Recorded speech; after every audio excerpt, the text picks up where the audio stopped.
La mort est difficile à comprendre. C'est toujours à contre-cœur que l'être humain se résigne à s'en faire une image exacte.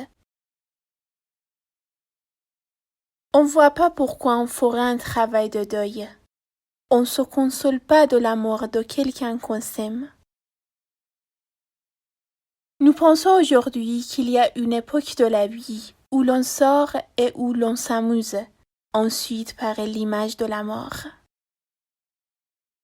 Tous les hommes que j'ai connus étaient terrorisés par le vieillissement. Ils pensaient sans arrêt à leur âge. Cette obsession de l'âge commence très tôt. Je l'ai rencontrée chez des gens de 25 ans et elle ne fait ensuite que s'aggraver.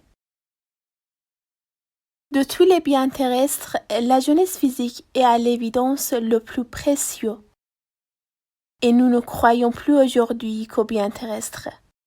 Si Christ n'est pas ressuscité, dit saint Paul avec franchise, alors notre foi est vaine. Christ n'est pas ressuscité, il a perdu son combat contre la mort. La disparition des tourments passionnels laissa en effet le champ libre à l'ennui, à la sensation de vide, à l'attente angoissée du vieillissement et de la mort. Personne ne pouvait rien à l'empire de la maladie et de la mort. Depuis des milliers d'années, toutes les cultures humaines étaient empreintes de cette intuition plus ou moins formulée d'une relation indissociable entre le sexe et la mort. J'ai fini par me tourner vers Baudelaire. L'angoisse, la mort, la honte, l'ivresse, la nostalgie, l'enfance perdue. Rien que des sujets indiscutables, des thèmes solides. Naturellement, il est possible de mourir, d'envisager la mort et de porter un regard sévère sur les plaisirs humains. J'ai l'impression que ça suffit, qu'on a été assez malheureux comme ça pendant trop longtemps. Plus tard, il y aura la maladie, l'invalidité et la mort, mais je crois qu'on peut être heureux ensemble jusqu'à la fin. L'anthropologie chrétienne, longtemps majoritaire dans les pays occidentaux, accordait une importance illimitée à toute vie humaine, de la conception à la mort.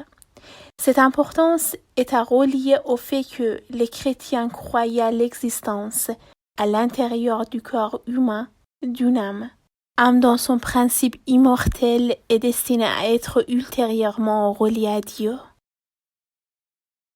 Pour l'occidental contemporain, même lorsqu'il est bien pourtant, la pensée de la mort constitue une sorte de bruit de fond qui vient emplir son cerveau dès que les projets et les désirs s'estompent.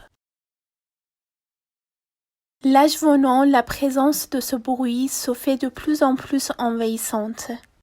On peut le comparer à un ronflement sourd, parfois accompagné d'un grincement. À d'autres époques, le bruit de fond était constitué par l'attente du royaume du Seigneur. Aujourd'hui, il est constitué par l'attente de la mort.